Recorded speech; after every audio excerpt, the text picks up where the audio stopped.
안녕하세요. 2년 반 기간 동안 연애하다 결혼 준비를 막 시작한 남자친구와 얼마 전 파혼을 했습니다. 주변에서 남자친구 하나 잘 만났다느니 부럽다니 그런 이야기 많이 들었는데 꼭 남들 이야기가 정답이 아니란 걸 이제 알았네요. 결혼이 현실이라는 말이 참 무슨 말인지 와닿는 게 연애할 때는 사소한 다툼 하나 없을 만큼 저한테 맞춰주던 사람이었는데 결혼 이야기 오가기 시작하니 요구사항이 어쩜 그리 많을 수가 있는지. 심지어 제가 집까지 해가기로 했는데 뭐 팔려가는 것도 아니고 바라는 거 전부 들어줬다간 남은 평생을 내가 아니라 이 인간 엄마를 위해 살 수도 있겠구나 싶더라고요. 그런 생각이 드니까 오히려 마음 정리하는 건 훨씬 편했어요. 여지껏 만나온 시간이 아깝긴 하지만 앞으로 내 남은 인생을 생각해보면 그 시간이 훨씬 몇 배는 더 길게 남았는데 그래서 뒤도 돌아보지 않고 파혼했습니다. 저희 부모님께서 제가 어릴 적에 이혼을 하셨어요. 저는 어머니하고 같이 살고 있고 제 위로 있는 언니는 아버지랑 같이 살고 있어요. 두 분이 성격 차이 때문에 이혼을 하게 되었던 건데 그렇다고 서로 척지고 평생 안 보고 살기로 하고 그런 건 아닙니다. 같이 붙어 계시지만 않으면 또 괜찮거든요. 이혼을 결정하게 된 건 두 자식들 앞에 매일같이 티격거리는 거 보여줘봐야 좋을 거 없겠다 생각해서 결정하셨던 거죠. 그래서 언니는 아버지가, 저는 어머니가 맡기로 정해졌던 거고요. 지금은 각자 사는 게 바빠서 볼 일이 있으면 다 같이가 아니라 따로 만나고 그러는 식이지만 저희 어릴 때만 해도 달에 한두 번씩은 정기적으로 내 가족이 다시 만나 시간 보내고 그랬습니다. 내 가족끼리 말고도 어머니와 아버지 두 분만 따로 만나실 때도 있었고요. 사업을 하시는 아버지 쪽이 회사 생활 하시는 어머니보다 벌이가 더 좋았다 보니 아버지 쪽에서 제가 언니에 비해 모자람 없이 똑같은 기회를 얻을 수 있게 금전적인 지원을 다 해주셨었어요. 지금은 저도 어엿한 직장인이 되어 사회생활을 하고 있지만 아버지를 따로 만날 때면 용돈도 받고 그러는 시기죠. 부부라는 고리가 끊어졌었을 뿐이지 저희가 가족이라는 사실에는 변함이 없었습니다. 사족이긴 하지만 이런 가족관계를 잘 이해 못하는 분들이 자주 계시기에 저희 집 같은 집도 있다 그렇게 말씀드리려고 적었네요. 아무튼 이러나 저러나 어떻게 설명을 해도 제가 이혼 가정에서 자랐다는 건 변함없는 사실이긴 합니다. 그리고 제 남자친구 또한 이혼 가정에서 자란 사람이에요. 다만 이혼 후에도 교류가 활발했던 저희 집과는 다르게 남자친구는 이혼하고 나서 아버지 얼굴을 단 한 번도 본 적이 없었답니다. 법원에서 정해준 양육비는 꼬박 늦지 않고 보내주셨다고는 하는데 사실상 그 돈은 생활비로 거의 대부분 지출이 되었다 보니 형편이 계속 어려웠다고 해요. 학교는 학자금 대출을 받아서 졸업을 했고 자취방 구할 만큼 여력도 안 돼서 매일같이 왕복 3시간 거리를 집에서 등하교를 했어야 했답니다. 졸업 후 직장이 정해지면서 회사까지 출퇴근하기엔 자가용이 있지 않는 한 대중교통으로 제 시간에 갈 방법이 없어서 결국 자취를 시작했지만 말이에요. 남자친구는 제가 이혼 가정에서 자란 데다가 어머니 밑에서 자랐다는 이야기를 듣고는 은근히 저한테 동질감을 느끼는 듯 했어요. 하지만 말씀드렸다시피 저는 남부러울 것 없이 아무 어려움 없이 자랐거든요.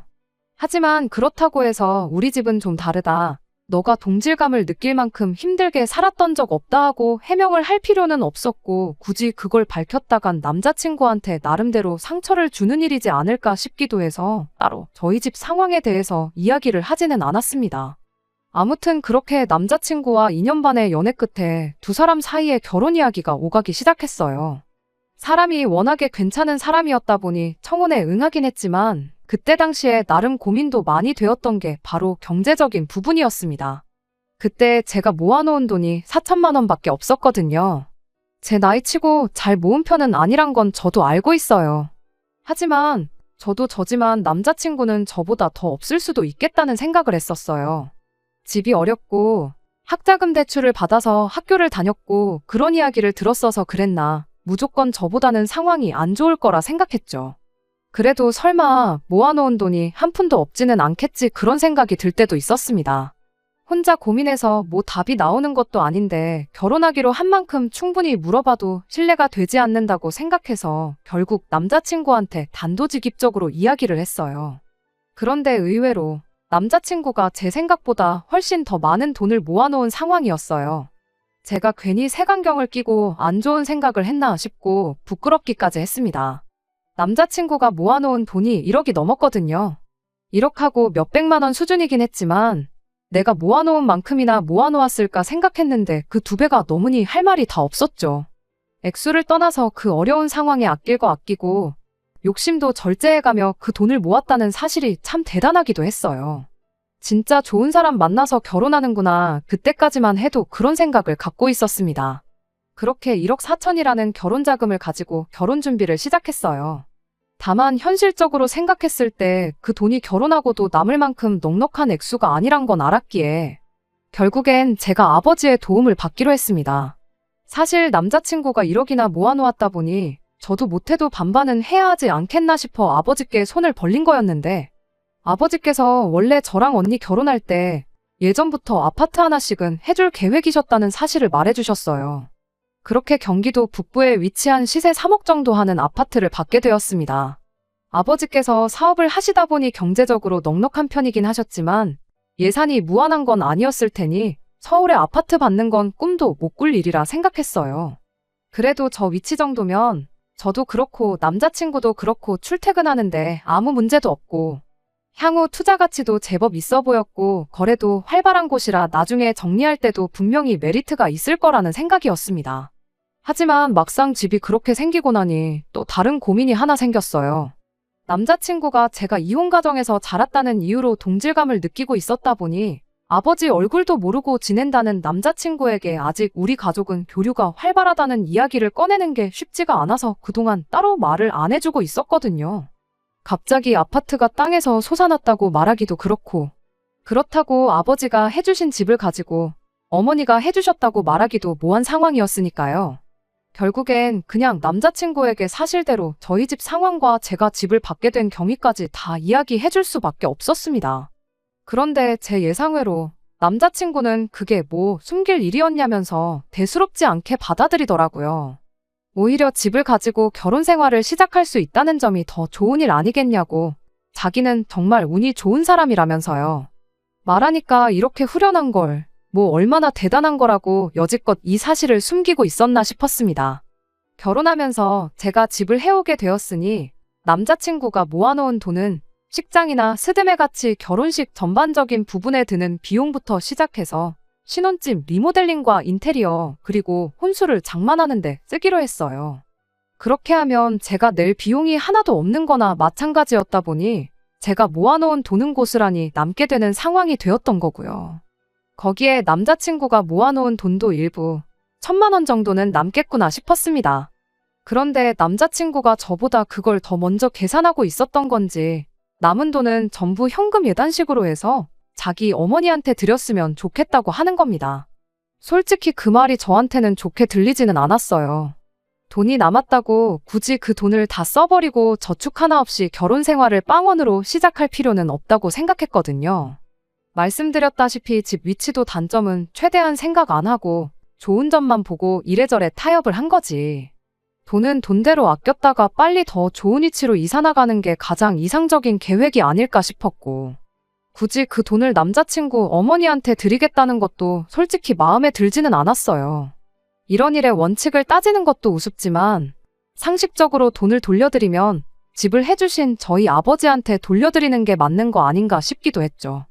물론 저희 아버지가 돌려드리겠다고 해서 그 돈을 받아가실 분은 아니지만 말이에요. 그래서 이번엔 혼자서 고민하지 않고 그 자리에서 곧바로 그건 아닌 것 같다고 솔직하게 제 생각을 말했어요. 애초에 우리 돈이 남는 건 저희 아버지가 집을 해주신 덕분이지 않냐고요. 그랬더니 남자친구가 제가 정확하게 말했다고 하면서 바로 그게 문제라고 하는 겁니다. 집을 해주신 덕분에 자기가 기우는 결혼을 하게 되었는데 자기가 앞으로 저희 부모님 눈치를 보면서 살게 되겠지 않냐고 하는 거예요.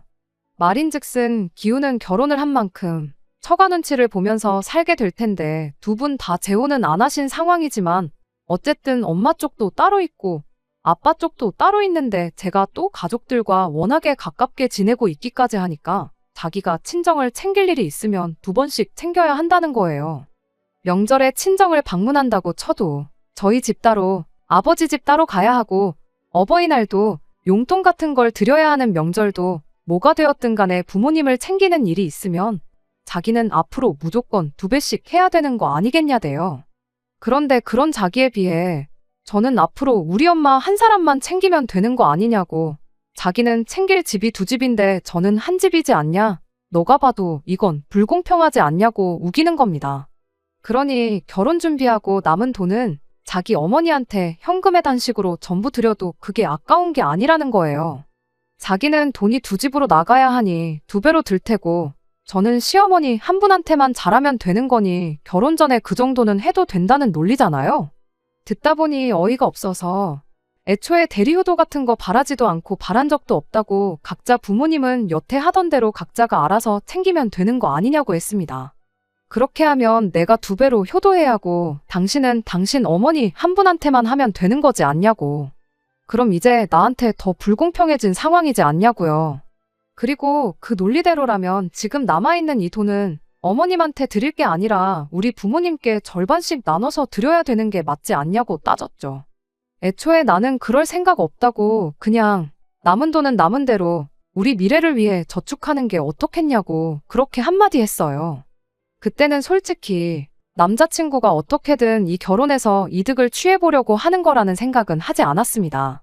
단지 이제 진짜 혼자가 되시는 어머니 걱정 때문에 꺼낸 소리라고 생각했어요. 저희 어머니도 혼자 되시는 건 마찬가지긴 하지만 딸인 저와 아들인 남자친구가 각자 어머니를 대하는 마음가짐이 다를 수도 있다고 생각해서 그냥 넘어갔습니다. 그런데 본심이 그게 맞았던 겁니다. 남자친구는 어떻게든 결혼 전에 어머니한테 큰 효도를 해주고 싶었나 봐요. 처음엔 자기 돈이 아니라 내 돈으로 어떻게 해보려다가 안 되니 이젠 자기 돈을 직접 주려고 안간힘을 쓰더라고요. 난데없이 또 곰곰이 생각해보니 우리 결혼이 불공평한 것 같다고 말을 꺼내는 겁니다. 이번엔 또 뭐가 불공평해서 그러는 거냐고 물으니 결혼 비용을 왜 자기만 내느냐고 하면서 공평하게 반반 결혼을 하자고 하더라고요. 내가 3억 집을 해오는 건데 무슨 반반 결혼을 하자고 하는 거냐고. 계산해보면 내가 아니라 당신이 2억 5천은 더 해와야 하는 거 모르느냐 따졌더니 남자친구가 따지고 보면 장인어른이 엄밀히 말하면 이혼하셨으니까 서류상으로는 가족은 아니지 않냐는 말도 안 되는 소리를 하는 거예요. 아버지가 해주시는 게 아니라 저희 어머니가 해주시는 거면 자기가 이런 말도 안 꺼냈을 거라면서 말이죠. 저희 아버지가 저한테 집을 해준 가장 큰 이유는 우리 둘이서 결혼을 하기로 했기 때문에 해주시는 거 아니겠냐고. 사실상 자기가 저랑 결혼을 안 했으면 그 집이 저한테 생길 이유도 없던 거나 마찬가지 아니겠냐고. 그러니까 그 집은 저희 아버지가 저를 위해서가 아니라 우리 둘을 위해서 해주시는 걸로 봐도 무방하다고. 그러니 그 집에 자기 지분도 있는 거나 마찬가지라는 말도 안 되는 논리를 펼치기 시작했어요. 그러니 반반 결혼을 해서 결혼식 비용부터 신혼집 인테리어 비용의 살림살이들은 우리가 똑같이 반반 나눠서 하고 그리고 나서 남은 돈은 결혼 전에 모아놓은 재산이니 결혼하기 전에 각자 알아서 쓰고 싶은데 쓰면 된다는 거예요. 그러니까 자기는 꼭 자기 어머니한테 돈을 드려야겠다고 우기는 겁니다. 제가 열받아서 그럼 아버지한테 해주시기로 한 집은 안 해주셔도 된다고 연락드리겠다고 했습니다. 그리고 엄마한테 말해서 6천 받아올 테니 깔끔하게 반반 결혼하자고 했죠. 그랬더니 저보고 이기적이라고 하면서 적반하장으로 화를 내는 거 아니겠어요? 다른 며느리들은 말하지 않아도 알아서 준비해오는 예단을 어떻게든 안 해오려고 하고 있는 너 잘못인데 집을 무기로 제가 갑질을 한다고 하면서 그렇게 안 받는데 저보고 너무하다고 하더라고요. 누가 하고 싶은 말을 하고 있는지 언제부터 그렇게 어머니 챙겼다고 그러냐고 한마디 따졌죠. 학자금 갚고 월세 내고 혼자 살면서 여태 돈 모아놓은 거 대충 계산만 해봐도 이날이 때껏 당신이 어머니한테 생활비 한 번 제대로 안 드렸던 거 계산 딱 나온다고. 왜 여지껏 돈 한 푼 드린 적 없었으면서 결혼할 때 되니까 이제 와서 내 돈을 드리면서까지 효자 노릇을 하려는 거냐 따졌더니 누가 네 돈 달랬냐고 내가 모아놓은 돈 드린다고 했지 않냐면서 더더욱 얼굴에 철판 깔고 뻔뻔하게 나오더라고요. 저희 아버지가 해준 집을 절반은 자기 집이라고 우기고 자기가 모은 돈 어머니 드리겠다는 건데 뭐가 다르냐고 따지니 너는 어떻게 된 며느리가 시댁 챙길 생각은 안 하고 친정만 생각하냐고 하면서 며느리 될 자격이 없다고 하는 겁니다. 그렇게 친정만 챙기니 고부간의 갈등이 생기는 거라고 순탄한 결혼 생활 하려면 해야 할 건 해야 하는 거라고 열변을 토하면서요. 정말 연애할 때 저런 모습 보인 적 한 번 없는데 이제서야 효자가 되겠다고 저러는 꼴을 보니 정말 어이가 없더라고요. 그래서 곧바로 아버지한테 전화 한 통 드렸습니다. 남자친구는 제가 혹시나 아버지한테 집 해주시기로 한 거 안 해주셔도 된다고 전화를 하려는 건 줄 알았는지 혼비백산을 하면서 제 전화기를 뺏으려고 하더라고요. 집 해주지 말라고 하는 전화 아니라고 말하니 그제서야 제 눈치만 살살 보면서 잠잠해졌습니다. 아버지가 전화를 받으셨고 저는 남자친구도 들으라고 바로 전화를 스피커폰으로 돌렸어요. 그리고 아버지한테 물었죠. 나한테 집 해주기로 했던 거 나 결혼 안 할 수도 있는데 그래도 그냥 주실 수 있냐고요. 제 질문에 아버지는 어차피 해주려고 했던 건데 결혼을 하던 말던 아무 상관없다고 그렇게 대답을 해주셨어요. 그리고 네 엄마한테도 말해놨으니까 엄마한테 돈 좀 더 달라고 해서 경기도 말고 서울에다가 집을 구하는 게 어떻겠냐고 오히려 예산을 더 늘려주시는 거 아니겠어요? 대충 감사하다고 말씀드리고 전화를 끊었고 저는 빤히 남자친구를 쳐다봤어요. 남자친구는 안절부절 긴장이 되는지 다리를 떨면서 애꿎은 손톱만 물어뜯기 시작했고요. 전화 끊고 남자친구한테 우리 아버지가 뭐라고 하시는지 들었지? 라고 물어봤어요. 당연한 이야기겠지만 입이 10개라도 할 말이 없었을 거예요. 아무 대답도 못하고 그저 손가락을 바꿔가며 애꿎은 손톱만 물어뜯고 있더라고요. 사실 아버지한테 집 그냥 달라고 전화할 필요도 없었고 그냥 헤어지자고 하면 되는 거였는데 남자친구 속이라도 상해서 쓸데없는 욕심 부리고 효자 노릇 하려던 거 평생을 두고 후회하라고 일부러 그렇게 했던 거였습니다. 이미 진작에 결혼은 때려치자고 할 계획이었어요. 어디서 남의 돈을 꽁으로 먹으려고 하냐고. 네 돈 소중하고 네 부모 소중한 거 알면 다른 사람도 똑같이 소중하지 않겠냐고 하고 자리에서 일어났어요. 마지막으로 남자친구한테 결혼은 그냥 없던 일로 할 테니 그렇게 알고 그렇게 어머니가 소중하면 지금부터 정신 차리고 네 돈으로 효도 실컷 해드리라고 했습니다. 저는 남자친구가 저에게 좋은 남편이 되어줄 거라 믿었고 저 또한 좋은 아내가 되려고 했어요. 당연히 거기에는 남자친구가 좋은 사위가 되는 것도 포함되고 제가 좋은 며느리가 되는 것도 포함이었습니다. 결혼할 때 돈 얼마 더 해왔다고 해서 누구 집은 신경도 안 쓰고 박대하고 누구 집은 눈치 보면서 잘해야 하고 그럴 필요 없는 거잖아요. 결혼이 두 사람이 만나 두 집안이 하나가 되는 거지. 돈 덜 있는 집이 돈 더 있는 집에 밑으로 들어가서 가불관계가 되는 게 아니니까요. 가만히나 있었으면 제가 알아서 며느리 도리하면서 효도했었을 거예요. 당장 결혼 준비하면서 남은 돈 5천만 원이 아니라 그 이상을 해드렸을 겁니다. 뭐 제가 하려던 며느리 도리가 그 자식 성에나 찼을런지는 모르는 일이지만 말입니다. 그렇게 생각하니 더 질질 끌지 않고 단칼에 파혼해버린 게 참 후련하고 잘한 일이라는 생각이 드네요. 파혼하고 돌아온 날 어머니께서도 아직 어머니도 아버지도 현역이시고 제 나이도 한참 때인데 새로운 사람 찾는 게 뭐가 어렵겠냐고 위로해 주시더라고요. 사실 위로받을 일도 아니지요. 거머리 거지 같은 자식을 미리 알고 떼어냈으니 오히려 축하할 일에 가깝지 않겠나요? 한동안은 새로운 사람 만나고 싶은 마음도 안 들 것 같아요. 부모님 지원 없이 제 혼자 힘으로 독립할 준비가 되었을 때 그때쯤 돼서 우리들 힘으로만 같이 고생하고 동고동락하면서 서로의 등을 지켜줄 수 있는 그런 사람을 찾아보려고 합니다. 다른 건 몰라도 헤어진 남자친구한테는 한마디 해주고 싶네요. 어디 가서 자기 어머니한테 대신 효도해줄 사람 찾지 말고 남의 집 재산에 숟가락 얹어서 거저먹을 생각도 하지 말고 스스로 효도하는 그런 사람이 되라고 말이에요. 두 번째 사연입니다. 안녕하세요. 인연을 채우지 못하고 이혼을 하게 된 30대 초반의 여성입니다. 이 사연을 말씀드리기까지 많은 용기가 필요했어요. 아는 사람한테 이야기하자니 너무 부끄러워서 이렇게 익명으로 사연을 적어봅니다. 남편과 저는 같은 건물에서 일하면서 알게 되었습니다. 저는 2층에 위치한 학원에서 수학을 가르치고 있었고 남편은 바로 위층 보험사무실에서 팀장으로 일하고 있었습니다. 접점이 없어 보이지만 그래도 1년 넘게 오며 가며 얼굴을 마주하게 되니 어느샌가 서로 누가 먼저랄 것 없이 안녕하시냐는 짧은 대화는 나누게 되더라고요. 그러다 남편이 하루는 언제 한번 점심이라고 같이 먹었으면 좋겠다고 물었습니다. 저는 솔직히 보험을 권하려고 그러는 건가 싶어서 거절하려고 했지만 제가 원래 싫다 소리를 잘 못하는 성격이거든요.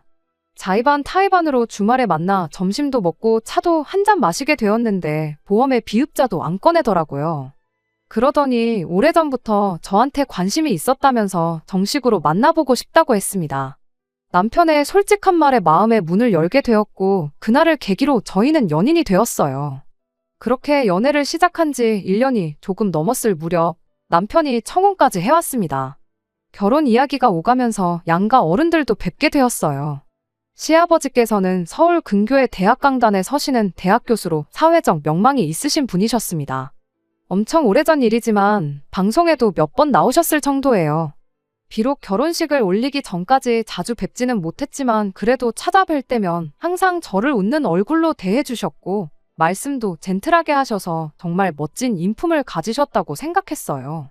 그리고 아들은 아빠 닮는다잖아요.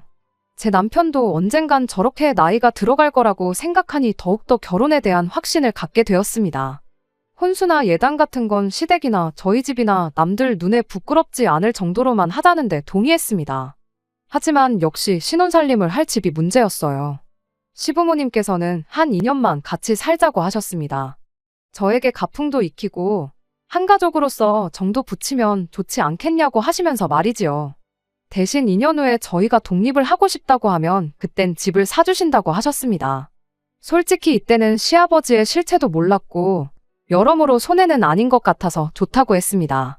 공짜에 눈이 멀어 제 팔자 스스로 꼬았다고 비난하셔도 어쩔 수 없지만 그때는 정말 이런 시부모님이라면 10년도 모실 수도 있겠다 싶을 정도로 인자하고 좋은 모습만 보여주셨고 약속도 지켜주실 거라고 믿었거든요. 하지만 열길 물속은 알아도 한길 사람 속은 모른다더니 결혼하고 나니까 그전에는 보이지 않았던 것들이 눈에 들어오기 시작했습니다. 시아버지는 제 예상과는 전혀 다른 분이셨습니다. 정말 첫 인상이 와장창 깨질 정도로 말이에요. 꿈에도 상상하지 못했던 사건들이 너무나 많이 일어났습니다. 무엇보다도 술을 너무 좋아하셔서 매일같이 늘 술을 드시고 오셨습니다. 과음으로 인사불성이 돼서 귀가하시는 시아버지께서는 만취한 날이면 꼭 속옷만 입으시곤 소파에 누워서 주무셨습니다. 시어머니가 저희도 있으니 추태 부리지 말라고 어르고 달래면 방으로 들어가시는 수순이었어요. 때로는 새벽 한 5시쯤이 되면 일어나서는 곤히 잘 자는 가족들을 다 깨워서 약수터에 가자고 하셨습니다. 한 사람이라도 안 가겠다고 하면 일찍 일어나는 새가 벌레를 잡는다부터 시작해서 일장연설을 늘어놓으셨고요. 같이 살기 시작한 지 한 반년쯤 됐던 날이에요. 새벽 2시 반쯤이었는데 시어머니가 남편을 조용히 깨우시더라고요. 저도 덩달아 잠에서 깼지만 왠지 시어머니가 남편만 조용히 불러내시기에 눈을 감고 자는 척을 하고 있었어요. 나중에 알고 보니까 시아버지가 대학 근처에서 술을 과하게 드시곤 길에서 쓰러져 잠들어 계셨답니다. 그걸 우연히 시아버지 수업을 듣는 학생이 발견해서 시아버지 핸드폰으로 시어머니께 연락을 해온 거였어요. 남편이 운전하는 차를 타고 시어머니가 파출소로 옮겨지신 시아버지를 모셔왔고요. 행여 학교에 소문이라도 나면 큰일 난다며 시어머니가 연락 준 학생에게 돈을 챙겨줬다고 하셨습니다. 너무 부끄럽고 남사스러운 일이지만 그렇게라도 학생 입을 다물게 하려고 그러셨다더군요. 나중에 남편에게 그 이야기를 듣고는 시부모님 두 분 모두께 너무나 실망을 했습니다. 그런 일이 있었음에도 불구하고 시아버지의 음주는 점점 더 심해져만 가는 눈치였습니다. 그러자 결국 하루는 시어머니께서 며느리도 같이 사는데 남사스럽다고 채통 좀 지키라며 시아버지께 소리를 지르셨습니다. 같이 사는 동안 시어머니가 시아버지께 이런저런 잔소리를 하시는 건 봤어도 큰 소리를 내시는 건 본 적이 없었기에 저나 남편이나 깜짝 놀랐습니다. 시아버지께서도 처음엔 당황하신 듯 하더니 이내 TV 옆에 있던 수석을 집어드셔서는 것을 테이블에 집어 던지셨습니다.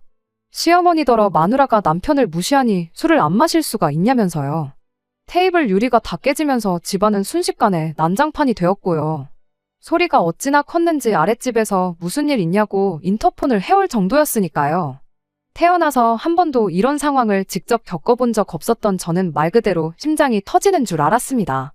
시아버지께서 저에게 배우라고 한 가풍이 이런 건가 어이가 없었네요. 시어머니는 주저앉아서 당신 팔자를 한탄하시면서 우시고 저는 그런 시어머니를 달래며 집을 치워야만 했습니다. 시아버지는 욕을 하며 집 밖으로 나가셨고 걱정이 된다며 남편은 시아버지 뒤를 따라 나갔고요. 놀라운 건 이런 대소동이 있었지만 그 다음날 가족 중 누구 하나 먼저 이 일을 입에 담는 사람이 없었다는 거예요. 사실 무엇보다도 시어머니와 저희 부부를 답답하게 한 건 시아버지는 다음 날이 되면 아무 일도 없었다는 듯이 행동을 하신다는 점이었습니다. 처음에는 어찌나 태연하게 연기를 하시는지 정말 기억을 못 하시나 기억력에 문제가 있으신 건 아닌가 싶더라고요. 결국 한 1년쯤 지났을 때 저는 남편에게 우리 제발 나가 살면 안 되냐고 물었습니다. 아프신 시아버지 병수발을 할 자신이 없다고 솔직하게 털어놓으면서 말이에요. 그러자 남편은 현실적으로 우리 둘이 맞벌이를 해서 언제 집을 살 수 있겠냐며 1년만 더 버티자고 그러더라고요. 저도 그 말에 딱히 반박을 할 수가 없어서 알겠다고 했습니다. 그리고 그때부터 마음속으로 하루하루를 새고 있었네요. 그리고 얼마 뒤 평소처럼 시아버지는 귀가하시기 전이었고 꾸벅꾸벅 졸고 계신 시어머니께 먼저 들어가 주무시라고 했어요. 그리고는 남편과 제가 거실에서 시아버지를 기다리고 있었고요. 그런데 2시쯤 남편 핸드폰으로 전화가 걸려왔어요. 받아보니 경찰서더라고요. 시아버지께서 엉뚱한 동네에 있는 포장마차까지 가셔가지곤 술에 취해 행패를 부리셨다고 하더군요. 옆자리에 중년 부부가 술을 마시고 있었는데 아내 되는 사람한테 치근덕거리다 싸움이 났고요. 결국 신고를 받고 지구대 경찰관이 나왔는데 그 경찰관한테 욕설을 퍼부으셨답니다. 남편은 그 이야기를 듣자마자 앞에 쩔쩔매면서 지금 당장 모시러 가겠다고 죄송하다고 연신 사과를 하고 있었어요. 이게 무슨 개망신인가 싶었습니다. 그래도 다행히 시아버지를 알아보는 사람은 없었나 보더라고요. 새벽동이 틀 때쯤 시아버지와 남편이 집으로 돌아왔습니다. 주무시던 시어머니도 소란스러운 소리에 깨셨고 저도 잠 한숨 못 자고 날밤을 샜어요. 술에서 덜 깨신 것 같았는데 뭐가 그렇게 그날은 또 기분이 좋으신지 계속 저한테 사랑의 총알을 쏘시고 저더러 한번 안아보자 그러시는 거예요. 남편이 얼른 안아드리라 그래서 떨떠름하게 어깨동무식으로 대충 안아드렸더니 갑자기 제 팔뚝 안쪽 살을 꼬집듯이 주물럭거리시는 게 아니겠어요. 저는 어색하게 웃으며 팔을 빼냈습니다.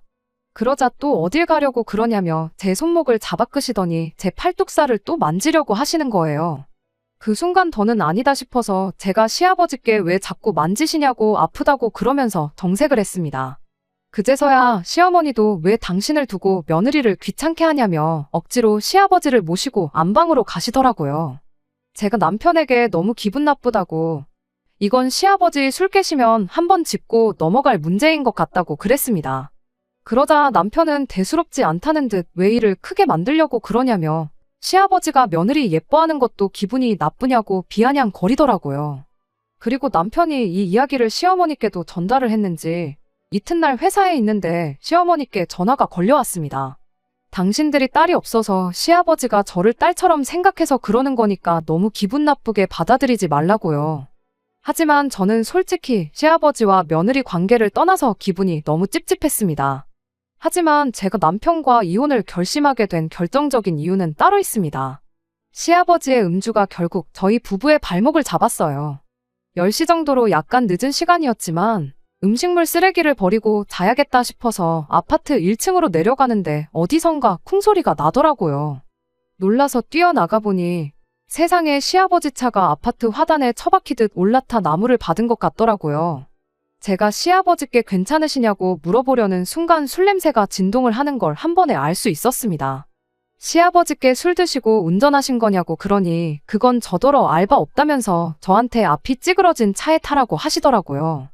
제가 왜 그러시냐고 다치신 데는 없냐고 얼른 구급차라도 불러야 하는 거 아니냐고 하니까 됐고 운전을 제가 했다고 하라더군요. 제가 그게 무슨 말도 안 되는 소리냐고 아주 난색을 표했습니다. 그러자 시아버지께서는 내가 대학교에서 잘리면 니들 집은 어떻게 사주겠냐며 어차피 이래봤자 저한테 크게 피해갈 일도 없으니 누가 묻거든 제가 이런 사고를 냈다고 하라셨습니다. 몇몇 이웃들이 무슨 일인가 싶어 밖으로 나왔고 저와 시아버지는 그 몇 안 되는 군중 사이에서 실랑이를 하고 있었습니다. 그때 음식물 쓰레기 버린 제가 안 들어와서 그런지 남편이 따라 나왔더라고요. 저는 그런 남편을 붙들고 방금 시아버지가 하신 말씀을 이야기하며 당신이 빨리 아버님 설득 좀 해보라고 했습니다. 그런데 오히려 남편은 아버님 말씀이 틀린 것도 아니랍니다. 어차피 다친 사람도 없으니 그냥 제가 운전하다 실수했다고 하라는 거예요.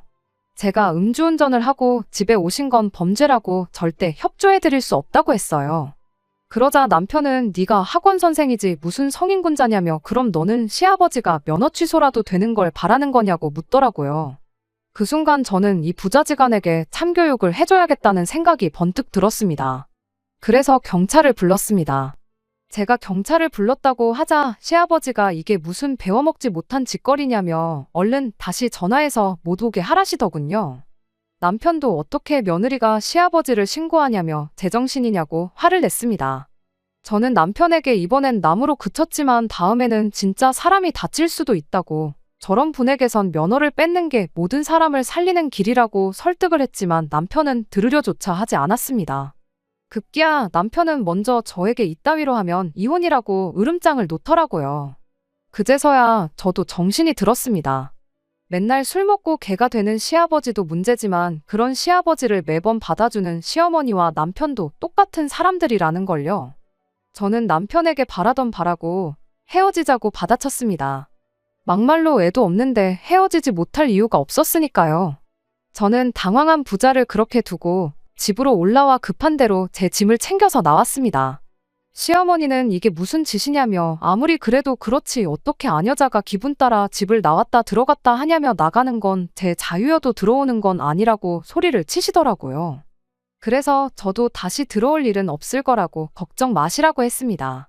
결국 시아버지는 혈중 알코올 농도가 면허 취소 수준으로 나온 데다 블랙박스에 음주운전을 한 기록까지 다 녹화가 되어 있어 결국 면허 취소에 벌금형까지 내려졌습니다. 남편은 그제서야 자기가 잘못 생각했다는 걸 알았는지 저에게 다시 한 번만 이해해달라며 싹싹 빌었지만 저는 소송을 불사해서라도 이혼할 거라고 말해줬어요. 그리고 질질 끌면 시아버지 이야기까지 다 떠벌리겠다고요. 그러자 남편도 더는 제 마음을 돌릴 수 없겠다 싶었는지 이혼에 동의해주겠다 했습니다. 대신 시아버지가 돌아가시면 다시 같이 살자는데 이건 뭐 미친 소리나 마찬가지죠. 그렇게 며칠 전 저와 남편은 마지막으로 협의 이혼을 했다는 신고서를 내고 깔끔하게 남남이 되었습니다. 이제 당분간은 술 먹는 사람은 상종도 하기 싫으네요. 시아버지는 면허 취소와 지난번 술에 취해 길에서 발견된 일까지 학교 안에 소문이 나면서 결국 강단에서 물러나셨다고 하더군요. 지금은 뭐 미움도 없고요. 그냥 시아버지가 정신 차려서 남들한테 피해나 안 끼치고 살았으면 하는 생각뿐이네요. 끝까지 들어주셔서 감사합니다. 오늘의 사연은 여기까지입니다. 구독과 좋아요, 알람 설정 부탁드리고 더 좋은 사연으로 다시 찾아뵙겠습니다. 감사합니다.